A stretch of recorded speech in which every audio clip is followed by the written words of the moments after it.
Hello, it's Jennifer with English Outside the Box, and we are back for another lesson of 5-Minute English.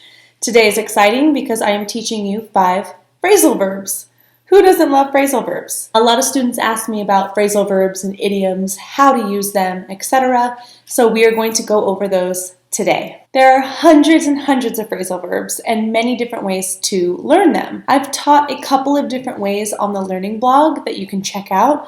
I'll include some links in the description below, but one of those ways is to focus on using the main verb, and that's what we're going to do today. On Instagram the other day, I taught a mini lesson about the difference between lie and lay. Even native English speakers confuse these, so I wasn't surprised when many people confused lay and lie. In honor of that post, which you can see right here,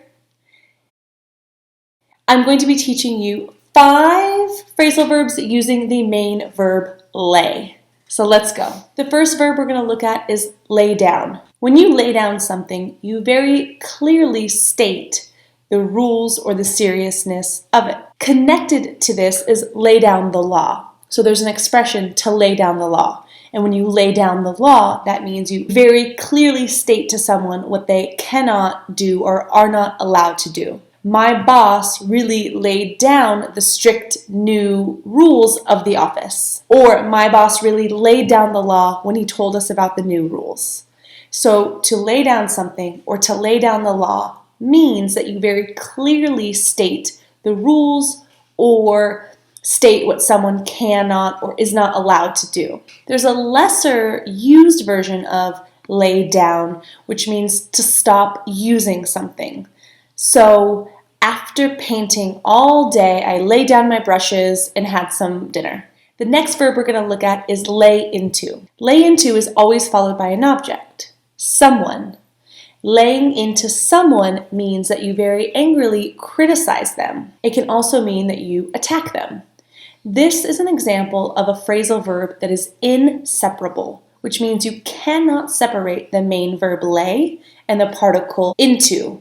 It's not lay someone into, never. It's lay into someone. An example again with my boss. My boss really laid into the staff today when he found out that people were not following the rules. He really laid into them. He attacked them. He criticized them. Phrasal verb number 3 is lay off. When you lay someone off, you stop employing them because there is not enough work. This word lay off is very different than the verb to fire. To fire is when you tell someone they cannot work for you anymore, but usually because they, the employee, did something wrong. However, when you lay someone off, it's usually because there's not enough work, there's budget cuts, or something that is outside of the employee's control. After the company lost money, 100 people were laid off. That's the passive form.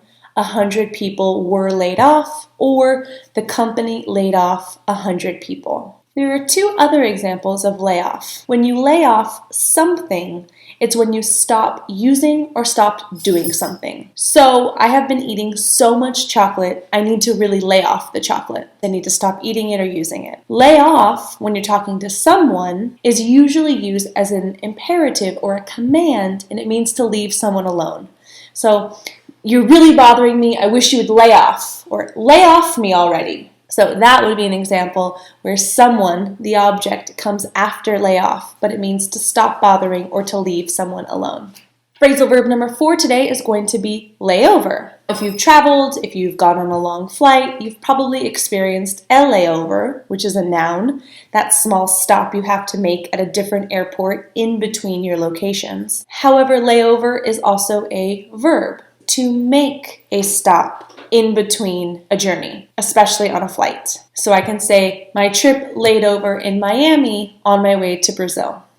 The final phrasal verb we're going to talk about today is lay up or lay someone up. To lay someone up or to lay up someone is to cause someone to stay at home because of an injury or an illness. It's most often used passively, which means I was laid up at home after my foot surgery.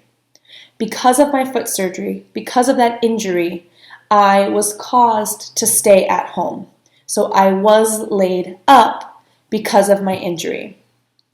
There are many other phrasal verbs. However, I wanted to keep the video down to 5 minutes and give you only 5 to practice today. On the blog, which has a link below, there is a full article related to this video, and I teach you a couple more examples with explanations. You can go over to the blog and you can practice even more. You can also interact with me in the comments below this video or my comments on the blog. I hope to see you there. Good luck, happy studying, and I'll see you soon.